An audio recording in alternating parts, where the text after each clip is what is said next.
일본군 위안부 피해 할머니들이 일본 정부를 상대로 제기한 소송에서 법원이 피해자들에게 각 1억 원씩 지급하라는 판결을 내렸습니다. 소송 당사자인 나눔의 집 할머니들은 일본이 제대로 된 사과를 해야 한다고 목소리를 높였습니다. 첫 소식, 조윤정 기자가 보도합니다. 서울중앙지방법원은 일본군 위안부 피해자 12명이 일본 정부를 상대로 제기한 손해배상 청구 소송에서 원고 승소 판결을 내렸습니다. 지난 2016년 1월 사건이 정식 재판으로 넘겨진 이후 5년 만인데 위안부 피해자들이 낸 손해배상 청구 소송 가운데 우리 법원의 판단이 나오기는 이번이 처음입니다. 정말 감개가 무량합니다. 일본군 위안부 피해 할머니들 그간 당했던 거에 대한 최초의 지금 판결이라는 의미가 있지 않습니까?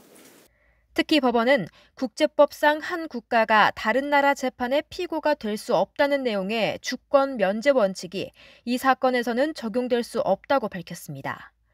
위안부 관련 사건은 계획적, 조직적으로 자행된 반인도적 범죄 행위로 타국에 큰 손해를 입힌 국가가 주권 면제론 뒤에 숨어 배상과 보상을 회피해서는 안 된다는 겁니다.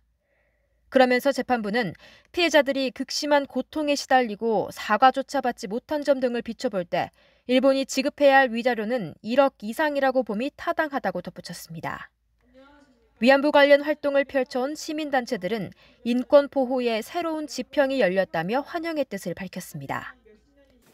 피해자들의 절박한 호소에 성심껏 귀 기울여 인권의 최후 보루로서 책무를 다한 대한민국 법원의 판결을 진심으로 환영한다.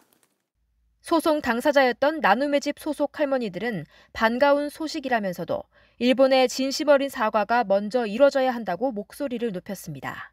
어떻게 됐든지 우리는 사과를 받아야 되니까 꼭 사과를 제대로 하라고 그래요.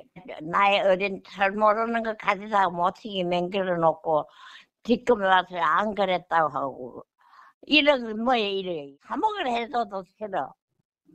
방송 제대로 하라고 그래요.